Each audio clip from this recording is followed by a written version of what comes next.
तो कल हम लोग डीजल इंजन पावर प्लांट पढ़ रहे थे, साइकिल कैसे वर्क करता है, तो उसके आगे हम देखेंगे कि कैसे वर्क करता है, कैसे उसकी एफिशिएंसी क्या है, कैसे निकालना है और क्या क्या प्रिंसिपल वगैरह हम लोगों ने पढ़ लिया था। आगे उसके तो इसकी साइकिल है, मैं फिर से बना देता हूँ।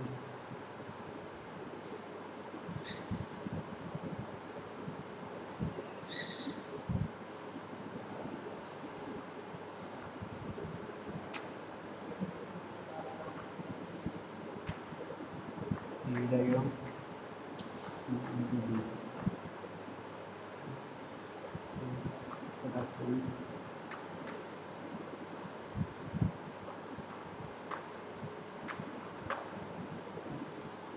Compression ratio R V1/V2, second expansion ratio V4/V3 और कट ऑफ रेशियो V3/V2।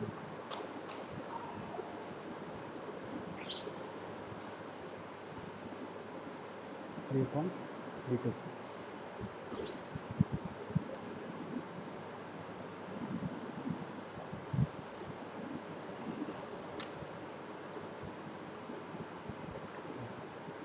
अब आगे एफिशिएंसी हम निकालेंगे, ठीक है। किसी भी हीट इंजन के लिए एफिशिएंसी का फॉर्मूला 1/Q। हाँ,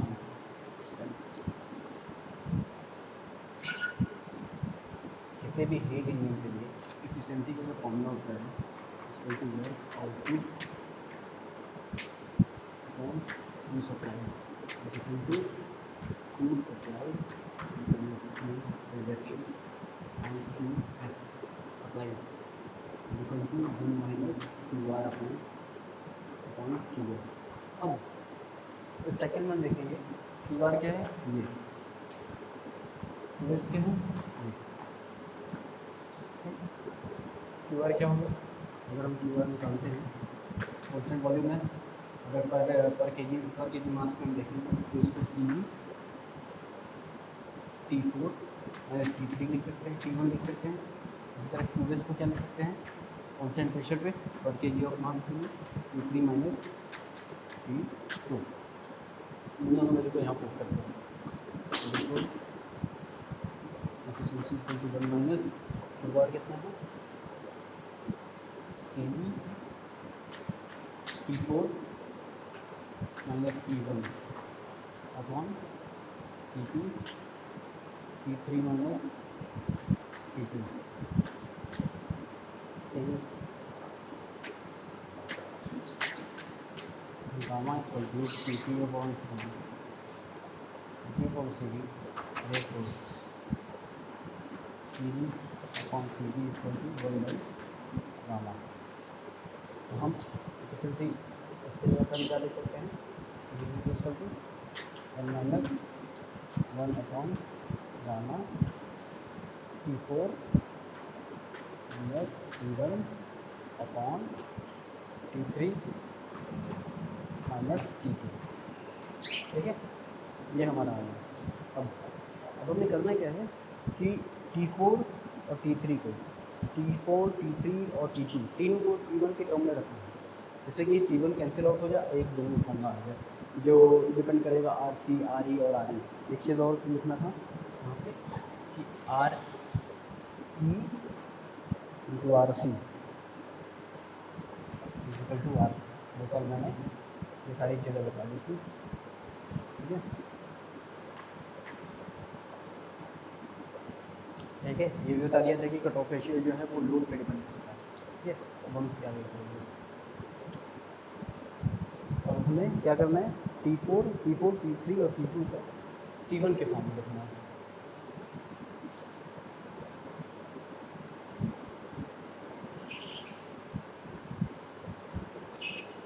ठीक है। तो सबसे पहले हम उठाते हैं T2। अब ये देखिए ये क्या है, रिवर्सिबल एडिमेटिक प्रोसेस है, रिवर्सिबल एडिमेटिक प्रोसेस।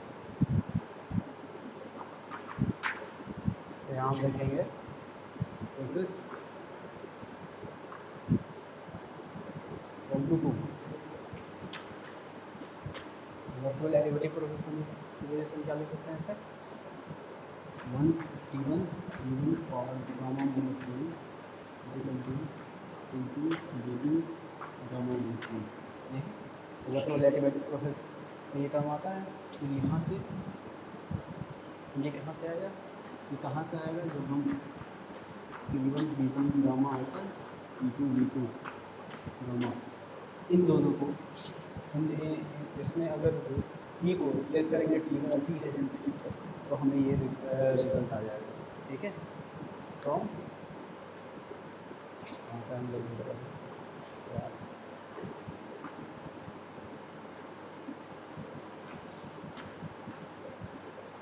ठीक है, फिर यहाँ से हमें T2 मिल जाएगा। ठीक है, तो T1 V1 upon V2 gamma minus 1 equal to T2। तो T2 क्या होगा equal to V1 into V1 by V2 क्या है V1 by V2 R, V1 by V2 क्या है R। तो हम T2 क्या लिख सकते हैं R गामा माइनस 1 T2। अब दूसरा चीज़ T3 चाहिए, T3 फ्रॉम प्रोसेस 2 to 3। अब यहाँ पे प्रेशर इक्वल टू कांस्टेंट है। ठीक है, तो जब गैस फ्लो देखेंगे कि P2 उसको मैं प्लस कर रहा हूँ।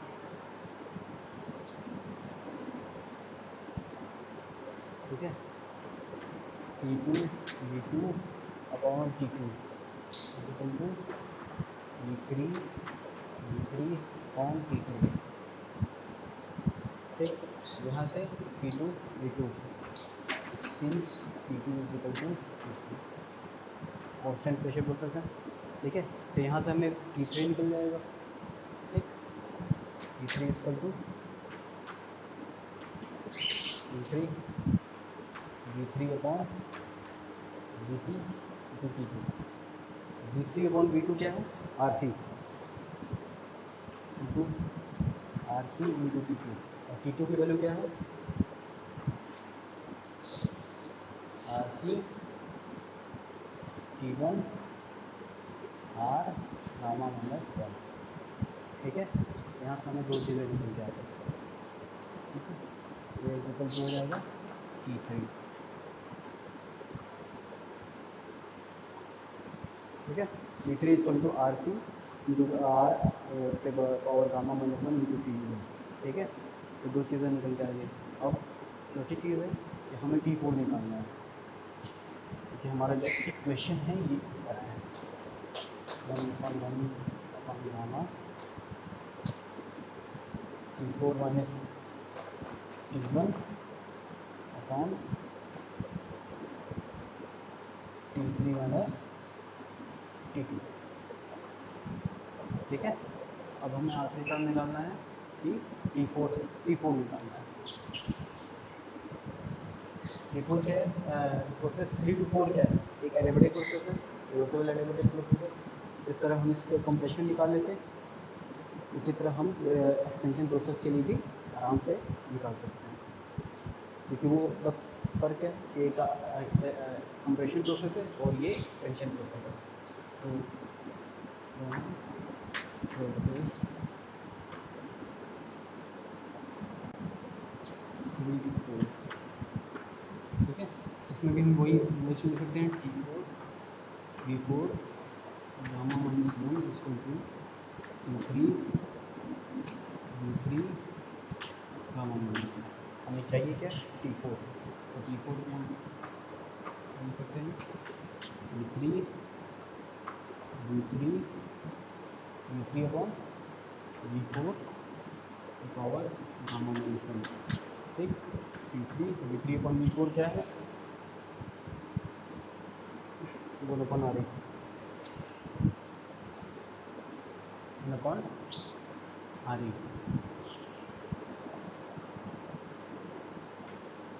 गामा। ठीक है, और T3 की वैल्यू हम क्या लिख सकते हैं, T3 की वैल्यू क्या निकाला था, T3 की वैल्यू निकाली थी T3 into T1 into R T into R gamma minus one निकाला था।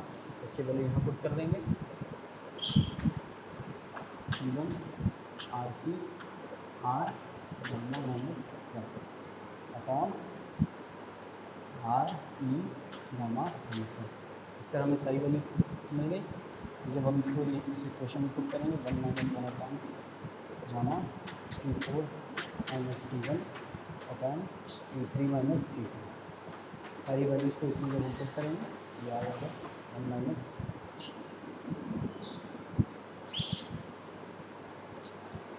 तो ये क्या रिलेशन आएगा, तो ये सारी वैल्यूज़ को पुट करेंगे तो एफिशिएंसी क्या होगा 1 minus one upon gamma R C gamma minus one, ठीक है, upon R C minus one, और इसमें आर की जगह आर ई की जगह हम क्या लिख सकते हैं, आर ई की जगह R upon R C, R के पावर गामा माइनस वन दिया जाएगा।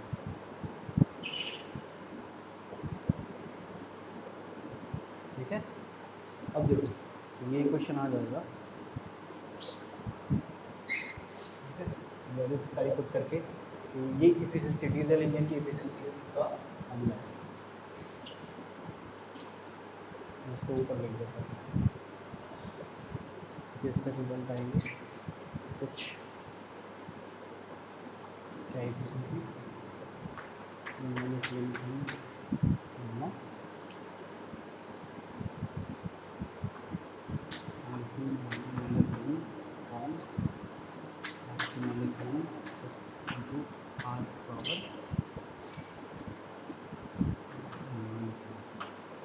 ठीक। अब यहाँ पे देखो जैसे जैसे हम आर सी इंक्रीज करेंगे क्या होगा, ये वैल्यू बड़ी होती जाएगी, ये वैल्यू बड़ी होती जाएगी तो ये पूरा टर्म डिक्रीज होता रहेगा, एफिशिएंसी डिक्रीज। और आर सी क्या है, cut off ratio, R C क्या है, कट ऑफ रेशियो, तो कट ऑफ रेशियो कब इंक्रीज करेगा, जब हम लोड इंक्रीज करेंगे, increases as load on diesel engine increases. ये भी एक रीज़न है, ये भी एक रीज़न है कि डीजल इंजन कम जहाँ पे बहुत ज़्यादा लोड नहीं होता है उसके लिए यूज़ होता है, ठीक है, इसलिए हम ऐसे जगह पे यूज़ करते हैं जहाँ पे उतनी लोड की रिक्वायरमेंट नहीं होती है, ठीक है, क्योंकि जैसे जैसे हम इसका लोड इंक्रीज करेंगे इसकी एफिशिएंसी डिक्रीज होती जाएगी, हमें वर्क उतना आउटपुट नहीं मिलेगा जितना हम इनपुट देंगे, ठीक है। फिर दूसरी चीज़ इसमें टर्म क्या है, गामा, तो गामा की जैसे गामा नीचे है, गामा जैसे जैसे हम इंक्रीज करेंगे क्या होगा, एफिशिएंसी इंक्रीज होगी विथ इंक्रीज इन गामा, ठीक है। फिर तीसरा टर्म क्या है, आर, आर पे क्या होगा, ऑफ कर रहा हूँ सर, थर्ड टर्म क्या है, आर, आर क्या है, compression ratio, as we increase the compression ratio, compression ratio increase करने का मतलब क्या है कि हम सिलेंडर का वॉल्यूम बढ़ा रहे हैं, सिलेंडर का वॉल्यूम बढ़ा रहे हैं, is equal to as increase implies efficiency increase, ठीक है। ठीक है, अब इसे टी एस डायग्राम में कैसे बनाएंगे, इसका ये फिगर होता है टी एस डायग्राम। तो सबसे पहला प्रोसेस कौन सा है, रिवर्सिबल एडिमेटिक प्रोसेस, यानी कि एसिम्प्टोटिक प्रोसेस, ठीक है, ऐसे ऐसे करता है, ठीक, 1 से 2 हो गया, एसिम्प्टोटिक प्रोसेस है, कांस्टेंट एंट्रोपी पे। सेकंड है constant pressure process, constant pressure process, constant pressure process ये डायग्राम में कैसे बनता है, ऐसे बनता है, ठीक। फिर क्या है, रिवर्सिबल एडिमेटिक प्रोसेस, ये, और फिर कांस्टेंट वॉल्यूम प्रोसेस, तो भी इस तरह बनता है, ठीक है। बस फर्क क्या होता है, ये डायग्राम,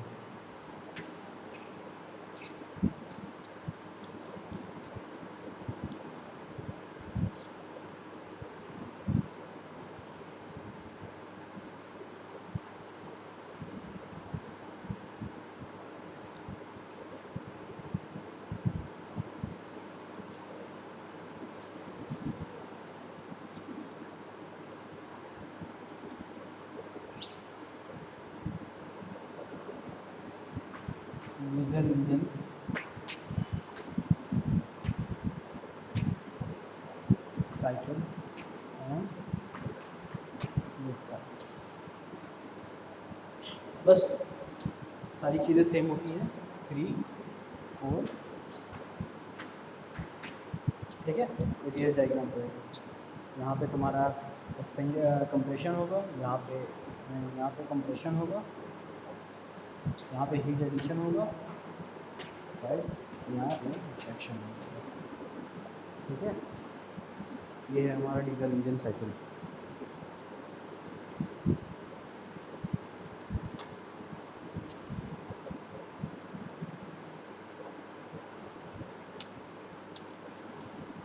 तो हमने इफिशिएंसी का फॉर्मूला निकाल लिया, ठीक है। अब कुछ ऐसे टर्म हैं जिनकी ज़रूरत पड़ती है कैलकुलेशन के लिए, जैसे कि indicated power, brake power, thermal efficiency, mechanical efficiency, brake thermal efficiency, इन सारी चीज़ों पर भी फॉर्मूला हमें पता होना चाहिए, क्योंकि डीजल इंजन से रिलेटेड ये सारी चीज़ें हैं, इससे न्यूमेरिकल क्वेश्चन आते हैं, ठीक है। तो सबसे पहले डीजल इंजन वर्क कैसे करेगा? हम सबसे पहले हीट इनपुट करेंगे, कुछ heat input in the form of fuel. Fuel कैसे बर्न करेगा, उसकी कुछ कैलोरीफिक वैल्यू होगी, तो ठीक है। तो इस तरह से हम पहले फॉर्मूला डिराइव करेंगे, सारे फॉर्मूले डिराइव करेंगे डीजल इंजन से रिलेटेड, की efficiency, thermal efficiency, indicated power efficiency, ठीक है, मैकेनिकल एफिशिएंसी, ये सारी चीज़ें। ये तो एक जनरल आइडियल डीजल साइकिल का जो हमने एफिशिएंसी निकाला था, उसके आगे का अभी तक हमने ये किया है, आइडियल डीजल साइकिल की एफिशिएंसी हमने निकाल दिया है। अब हमें हमें अब एक्चुअल वर्क कैसे करना है, ये चीज़ पे देखना है। जैसे हीट इनपुट क्या होगा? हमने फ्यूल दिया, फ्यूल को बर्न कराया, फ्यूल का अब किसी भी फ्यूल के अंदर कोई ना कोई कुछ कैलोरीफिक वैल्यू होती है, फ्यूल के अंदर कुछ कैलोरीफिक वैल्यू होती है।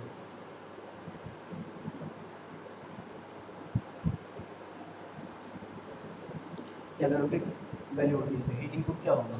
जब हम इसे बंद करेंगे तो इतनी हीट जनरेट करेगा पर केजी, ठीक है। Mass of fuel, mass rate of fuel into calorific value, ठीक है, calorific value of heat content पर केजी मास ऑफ इतना heat content value of fuel, ठीक है। ये इतना हीट इनपुट हम करेंगे। फिर इसके बाद दूसरा टर्म आता है, पहला टर्म, फिर दूसरा टर्म आता है इंडिकेटेड पावर। इंडिकेटेड पावर क्या है? इंडिकेटेड पावर क्या है? जो total amount of power generated, total amount of power, the total amount of power generated by the combustion of fuel, the total amount of power generated by the combustion of fuel is known as, is called indicated power, ठीक है। तो the total power generated, indicated power क्या है? The total power generated by the combustion of fuel या combustion chamber, ठीक है, क्योंकि उसी में हो रहा है। total power used by the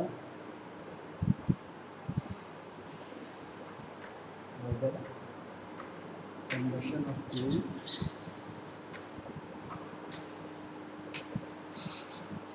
in combustion chamber,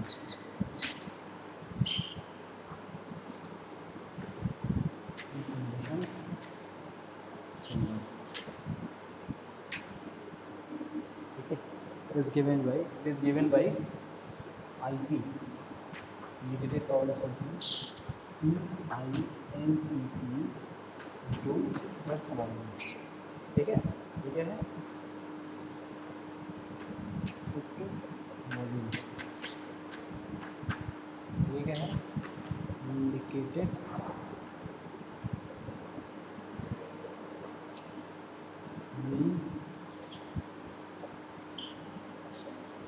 effective pressure, indicated mean effective pressure, ठीक है। और VS को हम क्या लिख सकते हैं? VS को हम लिख सकते हैं I/4 d square into L, bore area into then volume, the number of revolution per second into k, ठीक है, ये क्या है, नंबर ऑफ सिलेंडर,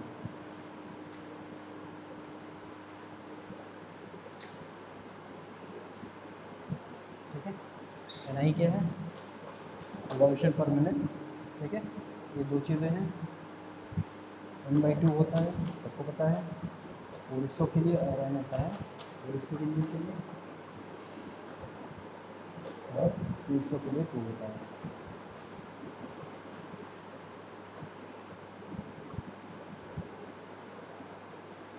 तो ये सारी वैल्यू जब हम इसमें पुट करेंगे तो इंडिकेटेड पावर क्या है, E I N E into 5/4 D square into L N I upon 50 into, ठीक, ये सिर्फ अभी वॉट, मतलब इससे वॉट में करेंगे तो डिवाइडेड बाई 14 करेंगे, ये सारी वैल्यू किलो वॉट में आ जाएगी, ठीक है, ये है indicated power, the total power produced by the combustion of fuel in an induction chamber, ठीक है, वो इंडिकेटेड पावर कहलाता है। अब दूसरा टर्म आता है, दूसरा टर्म क्या आता है, ब्रेक पावर, तीसरा टर्म ब्रेक पावर वो पावर होती है कि जो एक्चुअल में हमें साफ के थ्रू जो वर्क, जैसे जनरेटर डीजल इंजन वो जो प्रोड्यूस कर रहा है वो साफ में जो हमें वर्क मिलता है उसको हम ब्रेक पावर कहते हैं।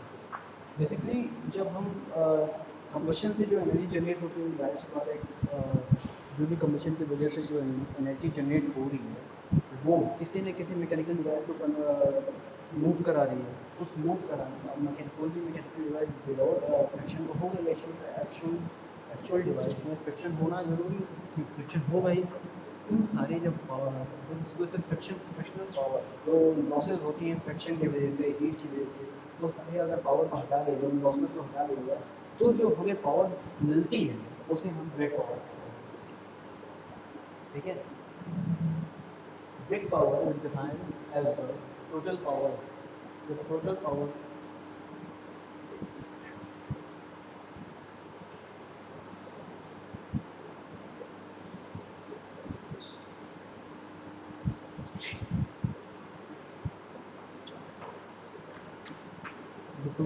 produced in the farm, produced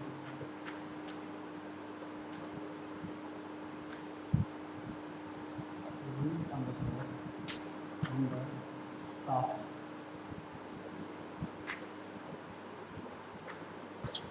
is break power,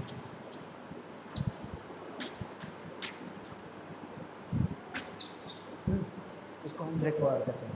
देखो होता क्या है, इंडिकेटेड पावर क्या होता है, जो भी कम्बशन की वजह से, फ्यूल की कम्बशन की वजह से जो भी पावर जनरेट होता है उसे हम इंडिकेटेड पावर कहते हैं इन द कम्बशन चैम्बर। लेकिन जब उस पावर को हम आगे, वो पावर हम स्टोर नहीं कर सकते, एनर्जी कहीं स्टोर नहीं करते, उसे हमें आगे ट्रांसमिट करना होता है, ठीक है। तो ऐसा तो है नहीं कि सिलेंडर से डायरेक्ट हम पूरी की पूरी एनर्जी हम ट्रांसफर कर लेते हैं, फ्यूल से जो एनर्जी निकलती है बर्निंग की वजह से वो सारी की सारी हम ले लेंगे, इसको साथ में ट्रांसमिशन होगा, गेयर वगैरह यूज़ होते हैं, उनको मूव कराने के लिए, उनकी नेचर पोजिशन मूव कराने के लिए उनके अंदर कुछ फ्रिक्शन होगा, रोटरी मोशन होंगे तो फ्रिक्शन जनरेट होगा, फ्रिक्शन होगा, फ्रिक्शन होने की वजह से कुछ थोड़े बहुत पावर लॉस होंगे।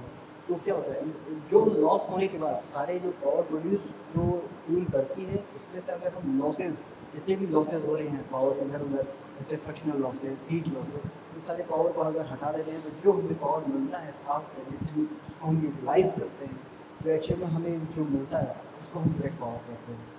तो हम इसको ये भी लिख सकते हैं, brake power is equal to indicated power minus loss frictional power और लॉस। इसके फॉर्मूले की बात करें तो इसका फॉर्मूला भी वैसे ही होता है जैसे कि इंडिकेटेड पावर होता है, बस फर्क ये पड़ता है, यहाँ ब्रेक मीन इफेक्टिव प्रेशर आता है इनटू वीएस, वही से formula, brake mean effective pressure into 5/4 v square into l into N I into 60 into K, और किलोवाट में करेंगे तो ये इंटू 10 पावर 3 आ जाएगा, ये किलोवाट में। ठीक है, ये ब्रेक पावर है। तीसरा टर्म आता है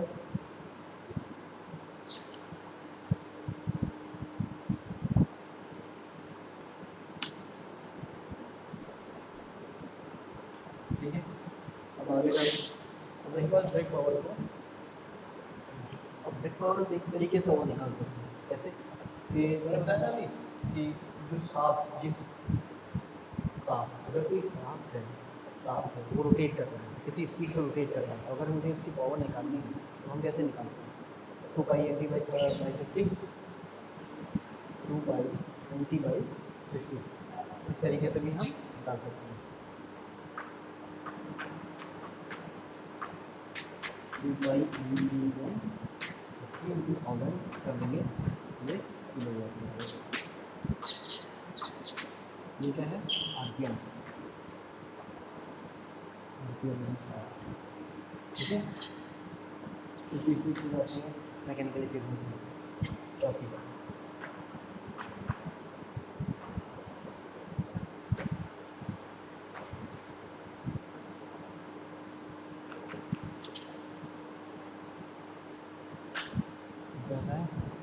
ratio of brake power on indicated, ठीक है, मैकेनिकल एफिशिएंसी। फिर इस तरह ब्रेक थर्मल एफिशिएंसी है, इंडिकेटेड थर्मल एफिशिएंसी है, ठीक है। फाइव से आता है term brake thermal efficiency.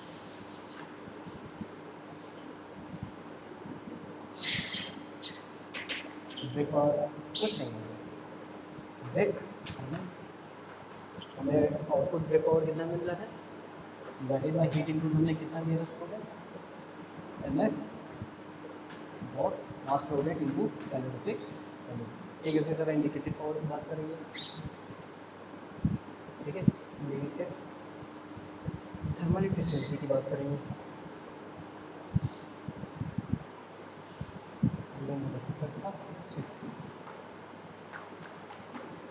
Indicated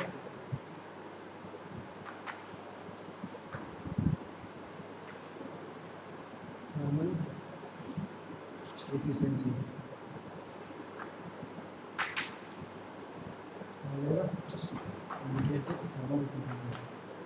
indicated power upon heat input, ठीक। अब ठीक है, अब अगला टर्म आता है स्पेसिफिक फ्यूल कन्वेंशन, दो तरीके स्पेसिफिक फ्यूल कन्वेंशन, ठीक है। स्पेसिफिक फ्यूल कन्वेंशन किस यूनिट है, ठीक है, बता